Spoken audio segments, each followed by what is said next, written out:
بلوچستان میں آپ کو پتہ ہے کس طرح کارروائیاں ہوئی ہیں اور جو حملہ ہوا تھا اسے ناکام بنایا گیا ہے۔ فتنہ ہندوستان کے دہشت گردوں کا صفایا جاری ہے۔ سیکیورٹی فورسز بھارتی پراکسیز کو ڈھونڈ کر مار رہی ہیں۔ اب تک کی اطلاعات کے مطابق بلوچستان میں صرف 2 دنوں میں 177 دہشت گرد واصل جہنم کیے جا چکے ہیں۔ بلوچستان میں سیکیورٹی فورسز کے 17 جوان 33 شہری بھی شہید ہوئے ہیں۔ قومی اسمبلی اور سینٹ میں بھی بلوچستان کا معاملہ زیر بحث آیا کہ دہشت گردوں اور ان کے سہولت کاروں کے لیے کوئی جگہ نہیں ہونی چاہیے۔ وزیر دفاع خواجہ آصف نے بلوچستان میں دہشت گردوں کی کارروائیوں میں اچانک تیزی کی وجوہات بھی بتائی ہیں اور یہ بھی بتایا کہ مارے جانے والے دہشت گرد زیادہ تر مسنگ پرسنز تھے۔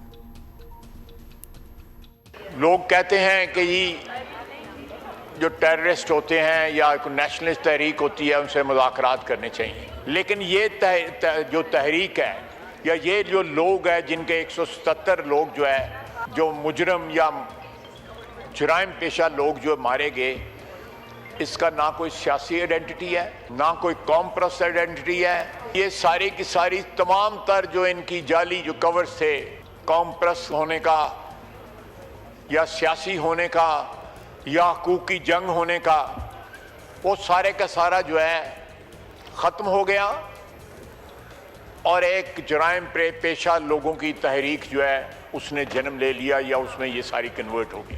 یہ بیسیکلی لاس آف بزنس ہے۔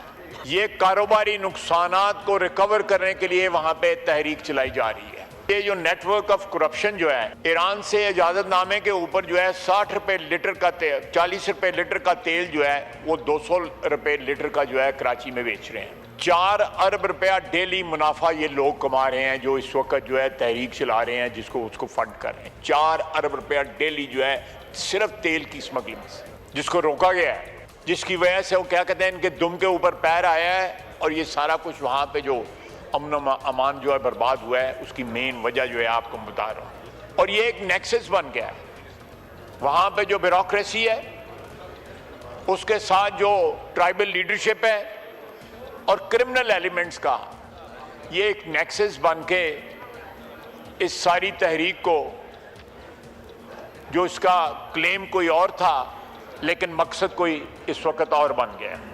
اور بی ایل اے اس کو بجائے کہ بلوچستان لبریشن آرمی کے نام پہ جرائم پیشہ لوگ جو ہے اس کو پروٹیکشن پرووائڈ کر رہے ہیں اسمگلنگ کو، اور ہمارے لا انفورسمنٹ ایجنسی بشمول فوج کے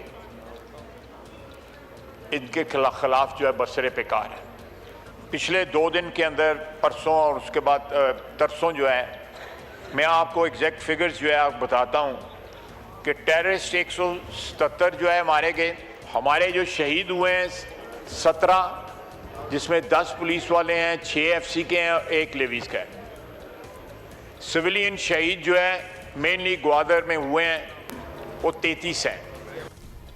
سیکیورٹی ذرائع کے مطابق دہشت گردوں اور سہولت کاروں کے خلاف security forces, intelligence agencies, police پوری طرح متحرک ہے۔ کل قومی اسمبلی اور سینٹ میں بھی بلوچستان میں دہشت گردوں کی کارروائیوں پر بحث ہوئی ہے۔ دونوں جگہ متفقہ رائے سامنے آئی ہے کہ دہشت گردی کے اس ناسور کا جڑ سے خاتمہ کرنا ہوگا تو پارلیمان کو بھی پوری طاقت کے ساتھ ریاستی اداروں اور قومی بیانیے کے ساتھ کھڑا ہونا ہوگا۔ تمام سیاسی جماعتوں کو کھڑا ہونا، اسٹیک ہولڈرز کو کھڑا ہونا ہوگا، سول سوسائٹی کو کھڑا ہونا ہوگا۔ سید محمد علی ماہر سیکیورٹی امور ہمارے ساتھ موجود ہیں۔ علی صاحب شکریہ آپ نے وقت دیا۔ علی صاحب آپ کو کیا لگتا ہے، مطلب یہ فائنل بلو تھا دہشت گردوں کو، یا ہمیں اور مستقبل میں اس طرح کی کارروائیوں کے لیے تیار رہنا چاہیے؟ اور ہمارے پاس ظاہر اسیسمنٹ تو ہوگی کہ اور اس طرح کے منظم حملے کرنے کی صلاحیت کتنی باقی رہتی ہے ان دہشت گرد تنظیموں میں اتنے بڑے صفائے کے بعد بھی؟ بہت شکریہ عبداللہ۔ جی میں سمجھتا ہوں کہ جس طرح بھی آپ نے وزیر دفاع کا پارلیمانٹ میں بیان چلایا، دیکھیں 3 وجوہات ہیں جس کی وجہ سے یہ دہشت گردی کے حملوں میں آپ نے اضافہ دیکھا ہے۔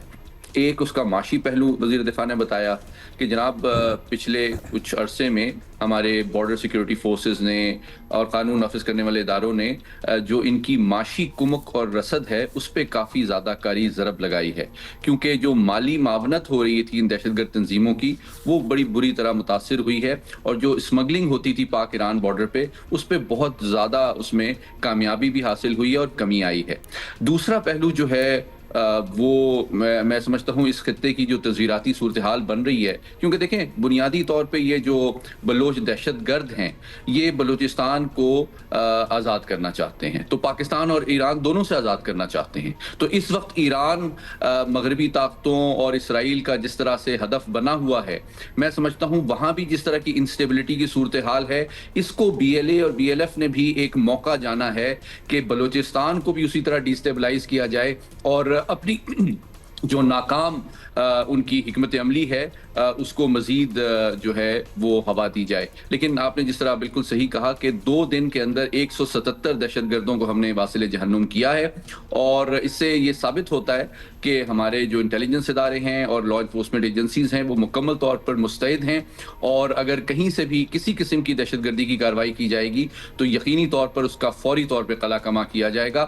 اور تیسرا پہلو آپ جانتے ہیں کہ بھارت کو چونکہ ہر محاذ پہ ہزیمت اٹھانا پڑی ہے اور ان کی لیڈرشپ قائل ہو چکی ہے کہ براہ راست روایتی جنگ کے ذریعے تو وہ پاکستان سے پنجہ آزمائی نہیں کر سکتے، تو اب وہ دہشت گردی کی پشت پناہی کر کے ہی پاکستان کو غیر مستحکم کرنا چاہتے ہیں. تو آپ کو بھارت، افغان طالبان اور ساتھ ہی ساتھ اسرائیل کا ایک نیکسس نظر آ رہا ہے. پاکستان کی ابھرتی ہوئی معیشت اور بڑھتا ہوا جو اعتماد ہے عالمی برادری کا، اس کو نقصان پہنچانے کی یہ کوشش ہے، جو انشاءاللہ ہماری عوام، ہمارے سویلین ادارے، ہماری سویلین حکومت اور ہماری افواج مل کر انشاءاللہ اس حکمت عملی کو ناکام بنائیں گے. اچھا علی صاحب، وزیر دفاع کا یہ کہنا کہ بہت سارے لوگ جو مارے گئے ہیں دہشت گرد، ان کا نام ایکچولی مسنگ پرسنز کی فہرست میں تھا.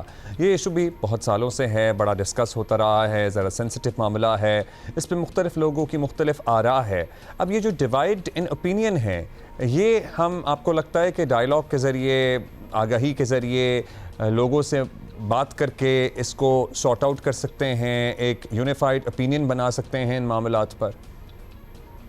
عبداللہ، میں سمجھتا ہوں کہ حقائق کو عوام کے سامنے ان بائسڈ اور ٹائملی رکھنا میڈیا کی اور آپ کی اور میری ذمہ داری ہے. تو حقیقت جو ہے وہ 3 چیزیں بالکل سامنے ہیں. پہلی بات یہ ہے کہ جو لوگ یہ بیانیہ ایسا بناتے ہیں جو کہ دہشت گردی کی کارروائیوں کے لیے فضا ہموار کرتے ہیں یا گریونس کا نیریٹو جو ہے وہ اسٹیٹ اور عوام کے سامنے وائلنس کو جسٹیفائی کرنے کے لیے استعمال کرتے ہیں، تو اس کا جو لنکیج ہے یہ سامنے لانا بہت ضروری ہے. دیکھیں، یہ حسن اتفاق ہے کہ جو اتنے بڑے پیمانے پہ بلوچستان میں دہشت گردی کی کارروائی کی کوشش کی گئی، یہ جو سارے ہیومن رائٹ ایکٹیوسٹ ہیں جو بلوچ حقوق کی بات کرتے ہیں، مہارنگ بلوچ کہاں ہیں؟ انہوں نے کیوں نہیں کنڈیم کیا کارروائی؟ جو دہشت گردی کی کارروائی ہے وہ تو بلوچستان میں ہو رہی ہے، اس کا معاشی، مالی، جانی نقصان تو ہمارے معصوم بلوچ اٹھا رہے ہیں، تو وہ کیوں کنڈیم نہیں کرتے ان کارروائیوں کو جو کہ بلوچستان کی سرزمین پر کی جا رہی ہے؟ تو یہ اتنا سادہ نہیں ہے. تیسری بات میں نے آپ کو بتایا کہ کچھ بین الاقوامی طاقتیں بھی جو ہیں وہ بھی ان کی پشت پناہی کر رہی ہیں. ایک ویب سائٹ موجود ہے میمری، جو کہ مڈل ایسٹ میڈیا کی مانیٹرنگ کا ایک کے نام سے ایک ادارہ بنایا گیا ہے، جس میں بہت سینئر اسرائیلی انٹیلیجنس جو سابق آفیشل ہیں وہ اس میں انوالو ہیں، اور وہ براہ راست جو ہے B L A B L F کی پذیرائی کا بیانیہ عالمی سطح پہ کر رہے ہیں. اس میں برہمداغ بختی کا آرٹیکل بھی شائع ہوتا ہے، اور وہ ان کی مکمل طور پر عالمی سطح پہ ان کے لیے رائے ہموار کر رہے ہیں. تو ایک عالمی ایک کانٹیکسٹ ہے، ایک ریجنل کانٹیکسٹ ہے، اور پھر ایک عوام کے سامنے حقیقت کو لانا. جہاں تک گریونس کی بات ہے، میں سمجھتا ہوں اس کی نشاندہی کرنا میڈیا کی ذمہ داری ہے، تاکہ بر وقت جو ہمارے عوام کے نمائندے ہیں، چاہے وہ اسلام آباد میں ہوں چاہے کوئٹہ میں ہوں، وہ ان کو ایڈریس کریں، لوگوں کے مسائل حل کریں.